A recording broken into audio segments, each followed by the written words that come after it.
brought you by Silver Pumps and Motors. Top quality और consistent performance के लिए सिर्फ सिल्वर पंप्स नाम याद रखना. టీడీపీ 43వ ఆవిర్భావ దినోత్సవం సందర్భంగా సీఎం చంద్రబాబు చేసిన వ్యాఖ్యలకు కౌంటర్ ఇచ్చారు మాజీ మంత్రి అంబటి రాంబాబు. ఎన్టీఆర్ మరణించినప్పుడే టీడీపీ చచ్చిపోయింది అని చెప్పారు. ఇప్పుడున్న టీడీపీ అసలైన టీడీపీ కాదన్నారు.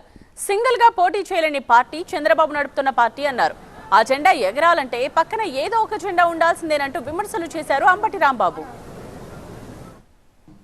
అసలు తెలుగుదేశం పార్టీ ఎప్పుడూ చచ్చిపోయింది.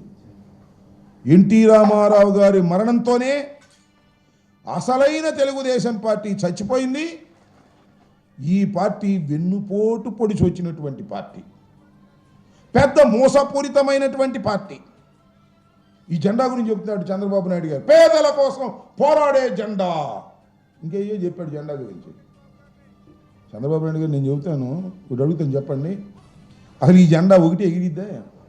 ఒక్కటే సింగిల్గా పెట్టి ఎగిరిద్దా? ఎగరదు.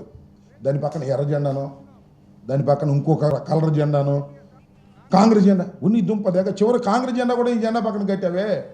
ఎన్టీ రామారావు గారు పెట్టినటువంటి పచ్చ జెండా పక్కన కాంగ్రెస్ జెండా కూడా పెట్టుకున్నావు ఎగరటం కోసం. ఎర్ర జెండాలు పెట్టావు, భారతీయ జనతా పార్టీ జెండాలు పెట్టావు, బీఎస్పీ జెండాలు పెట్టావు. అసలు భారతదేశంలో ఉన్నటువంటి అన్ని పార్టీల జెండాలు నీ పక్కన పెట్టావు.